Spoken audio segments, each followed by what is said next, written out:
What has been remarkable about the media discourse in the Ukraine war is the fact that NATO expansion has been largely absent from the entire narrative.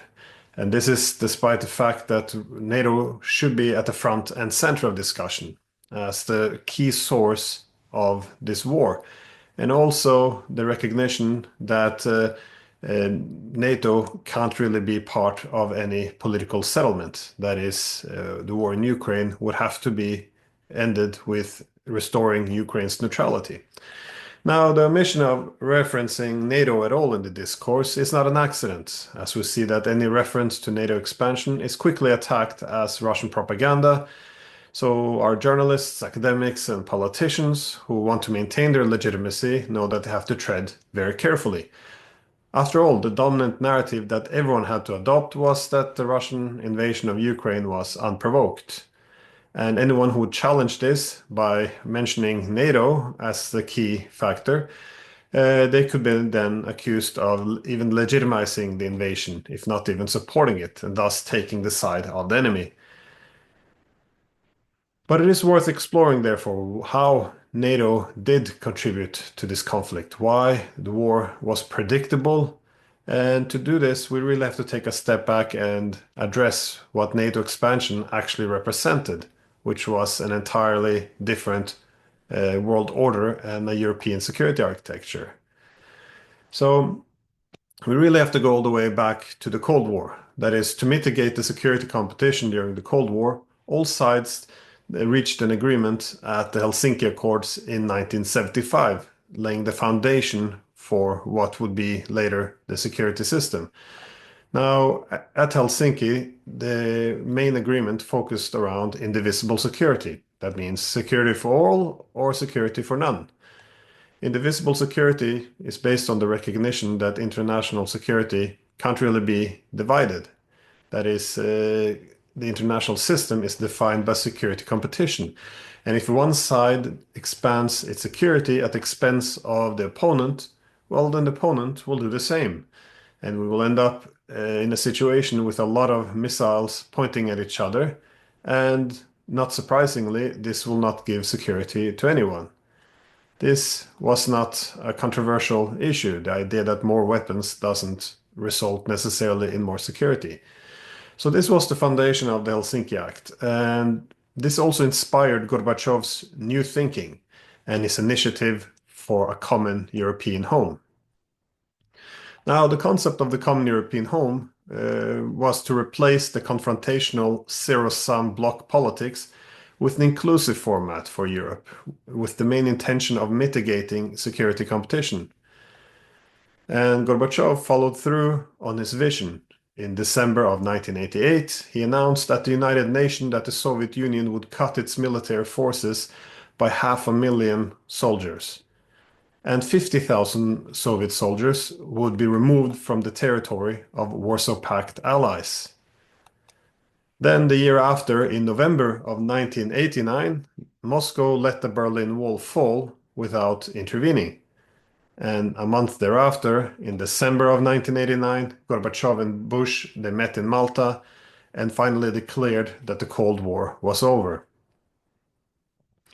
So the dreams of Gorbachev's common European home could therefore begin to take shape. We saw that in November of 1990, the Charter of Paris for a New Europe was signed, an agreement based on the principles of the Helsinki Accords.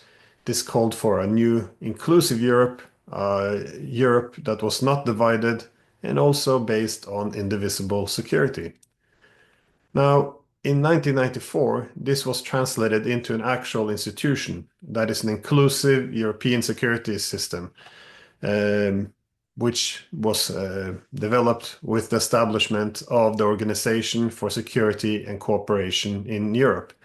Again, a manifestation of the Helsinki Accords. And this also was based on the principle of indivisible security. That is, do not enhance your security at the expense of others. This was a Europe without dividing lines. But then this all suddenly came to an end. The talk then became of instead expanding NATO, which then predictably would collapse pan-European security. That is, the United States had always been a bit uncomfortable about a security system based on indivisible security because it entailed that there would be many powers and they would have to respect each other's security. Now, the United States had a different formula for security. That is, it advocated for security architecture based on US dominance and hegemony, being quite explicit about this in the next security strategies. That security would depend on American dominance and the fact that no one could even dream of challenging it. And this is what would create peace in the world. So suddenly, the whole principle that we had to look after each other's security was more or less gone. So 1 month only after the collapse of the Soviet Union, President Bush gave his State of the Union speech, where he proclaimed, "By the grace of God, America won the Cold War." And he continued, "The Cold War didn't end, it was won." And with this, we saw that the previous rhetoric since 1989 about a negotiated end to the Cold War, in which both sides were winner, well, this was over. The Cold War now did not end by negotiations in 1989.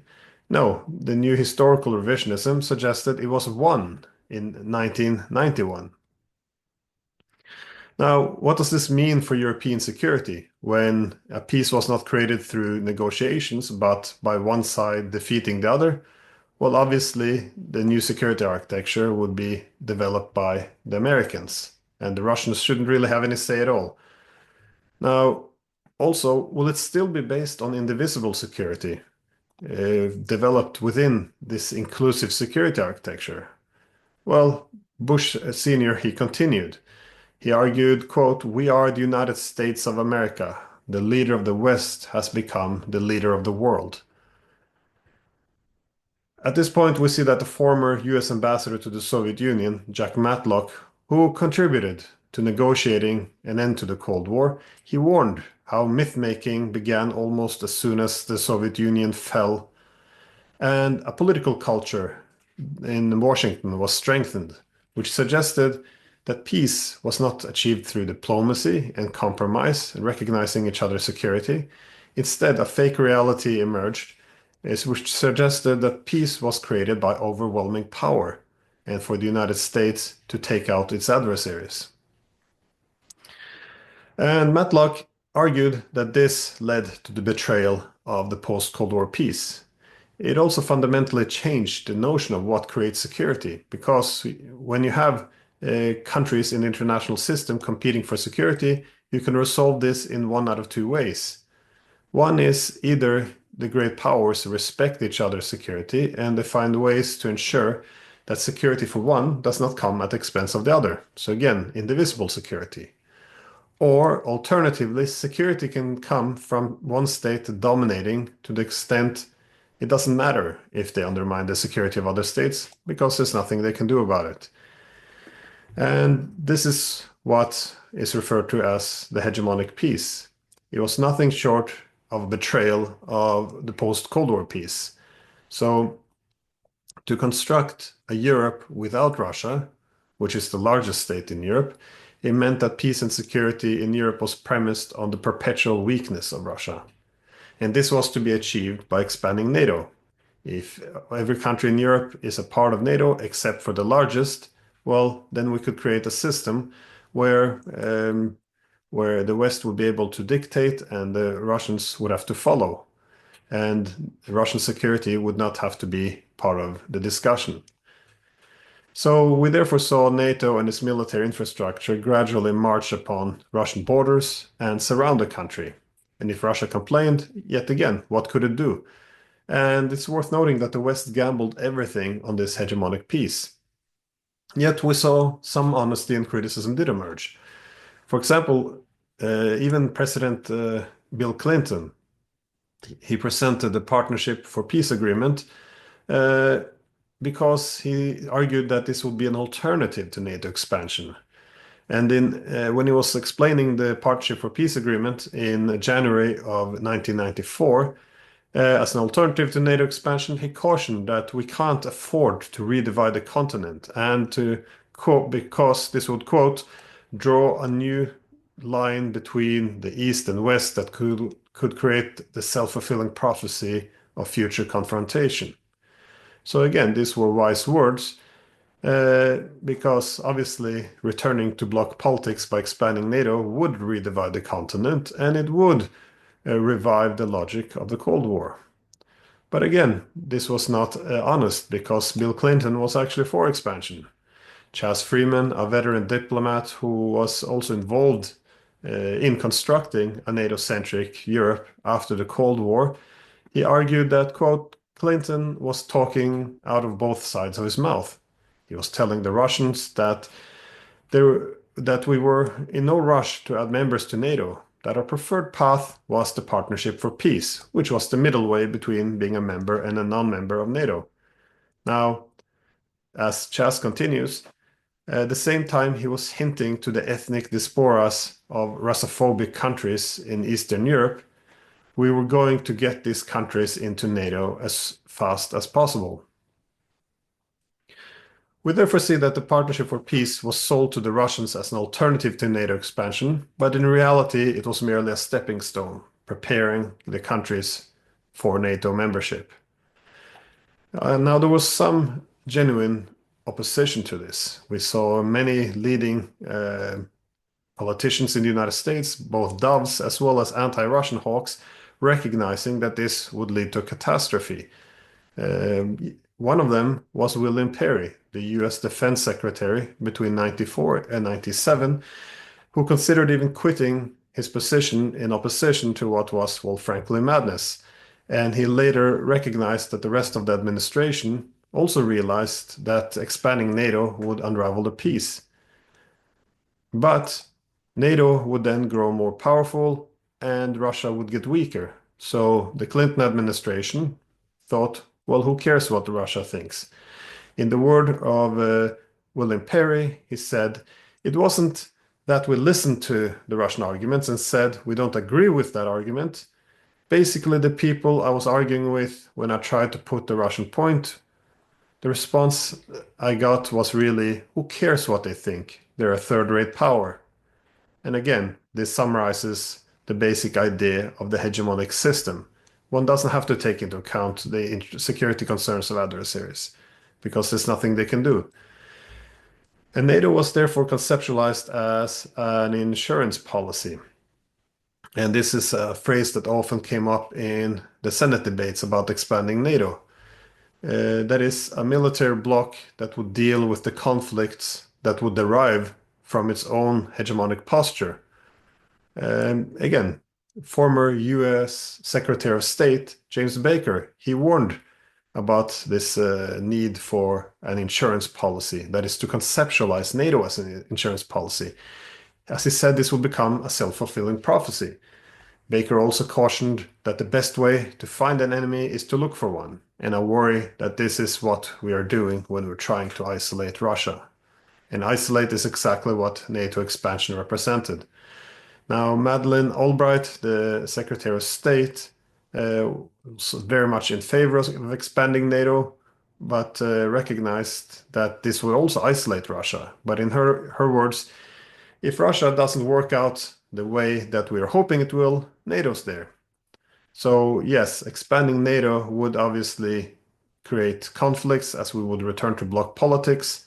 But when these conflicts arrive, we have effectively surrounded NATO, and we have surrounded Russia with NATO, and there's nothing Russia can do anymore.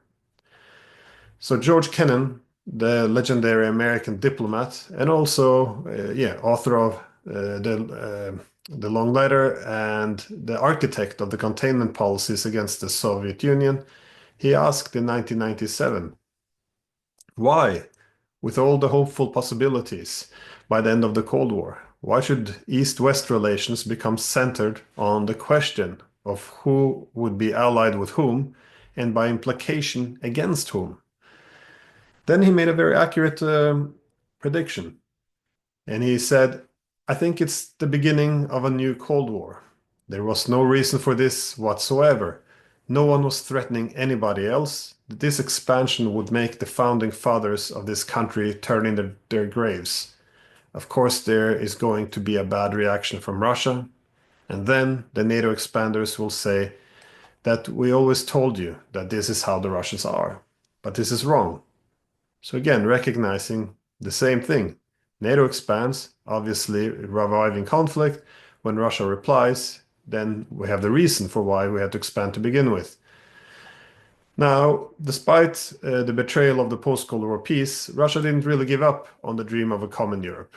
Well, part of the reason it didn't have any alternatives. So Russia pushed for making the OSCE the main organization.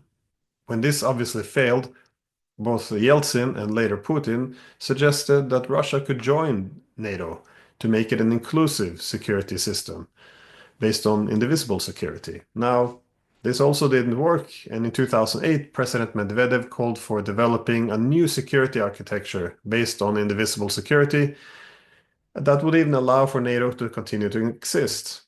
Then in 2010, Russia suggested an EU-Russian union from Lisbon to Vladivostok to remove some of this zero-sum component of what we often refer to as European integration, which means effectively to decouple Russia's neighbors from Russia. Now, all of these proposals were rejected. And why?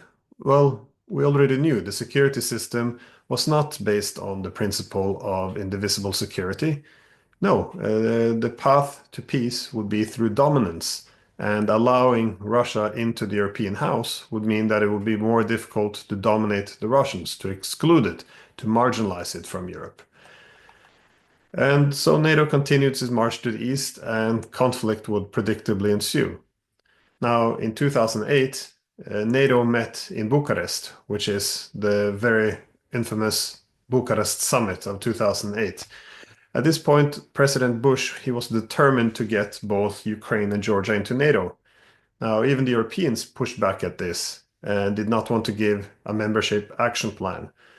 But in the spirit of compromise with the Americans, a promise was given.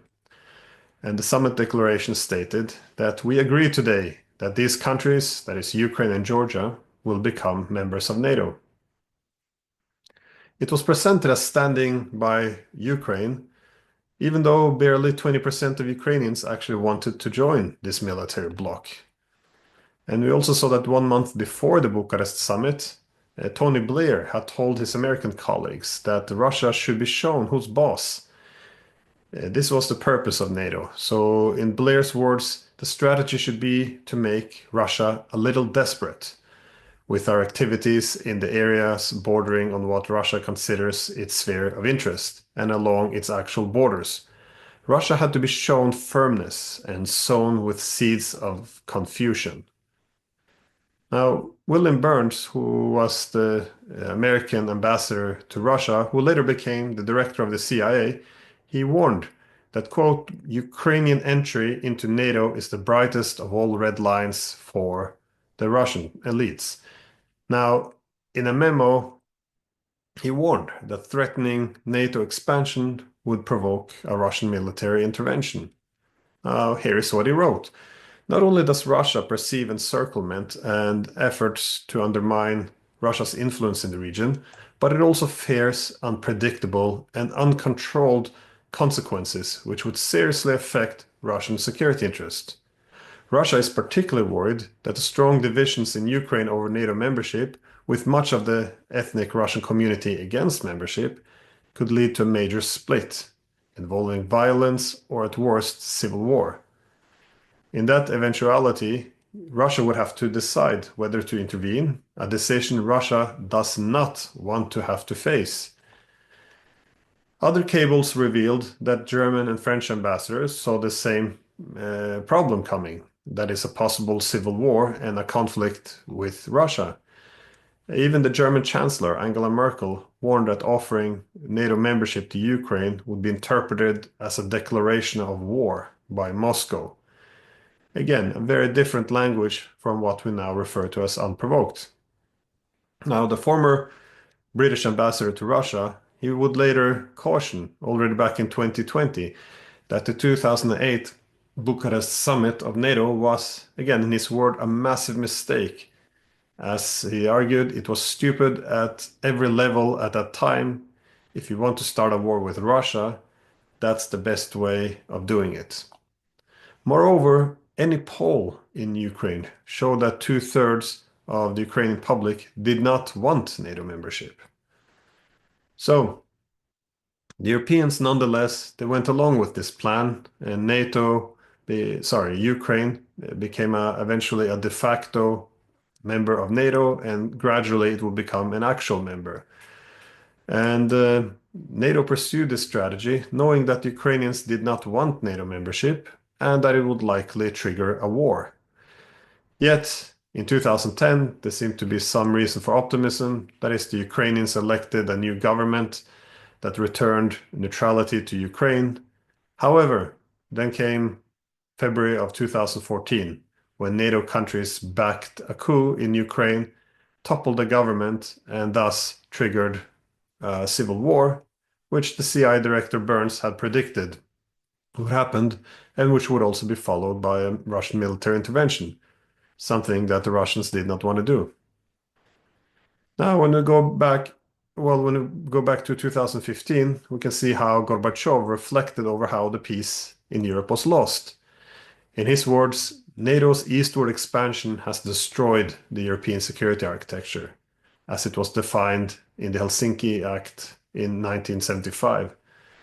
The eastern expansion was a 180-degree reversal, a departure from the decision of the Paris Charter in 1990, taken together by all the European states to put the Cold War behind us for good. Russian proposals, like the one by former President Dmitry Medvedev, that we would sit down together to work on a new security architecture, were arrogantly ignored by the West. We are now seeing the result. Now, while Putin and Gorbachev disagreed on many things, Putin agreed with this assessment of Gorbachev, that it was the conflicts derived from the failure to establish a mutually acceptable post-Cold War settlement. In Putin's word, we have done everything wrong. From the beginning, we failed to overcome Europe's division. 25 years ago, the Berlin Wall fell, but invisible walls were moved to the east of Europe. This has led to mutual misunderstandings and assignment of guilt. Now, they are the cause of all crises ever since. So what does this all mean? Well, there's many perspectives on European security and why it has collapsed. Yet, how can we explain that NATO expansionism is not even permitted to enter the discourse? Why is there forced consensus around the idea that Russia is simply an evil empire, hungry for new territory? By depriving the public of honest discussion and context, we're left with the narrative of an unprovoked invasion, and not even addressing why a security architecture based on dominance, based on the idea of surrounding Russia and keeping it perpetually weak, would somehow create peace as opposed to triggering a war. And why is there no debate about the abandonment of the concept of a security architecture based on indivisible security? Instead of indivisible security, we had security through dominance. Instead of removing the dividing lines in Europe, we would gradually move the dividing lines closer and closer to Russian borders. And somehow, this is not part of the discourse of why war may have been started. Now imagine if the situation was reversed and security in North America would depend on Russia building military bases in Mexico and surrounding the US with missile systems. It would be an absurd proposition, yet this has been maintained by ideological slogans, and it can't even be contested. Now, the hegemonic system is at fault as it ignores the principle of indivisible security, and by pretending that the Cold War ended in 1991 as opposed to 1989, NATO deliberately ignores its own contribution to these conflicts. And by ignoring valid Russian security concerns, there are no paths to peace. After all, if the public in NATO countries are led to believe that they are in a fight against the most recent reincarnation of Hitler, then compromise is tantamount to appeasement. And as former NATO Secretary General Jens Stoltenberg suggested, weapons are the path to peace. So the NATO propaganda becomes quite simple. Either jump into the trenches with NATO by supporting NATO's narrative, otherwise, you're a traitor legitimizing the Russian narrative. So facts and reality are now secondary, and they're not allowed to disturb the narrative. However, recognizing NATO's role in provoking this is not about siding with Russia, and it's about challenging the whole logic of bloc politics to begin with. Because Russia's insecurity does not enhance NATO security. Sometimes we might forget this.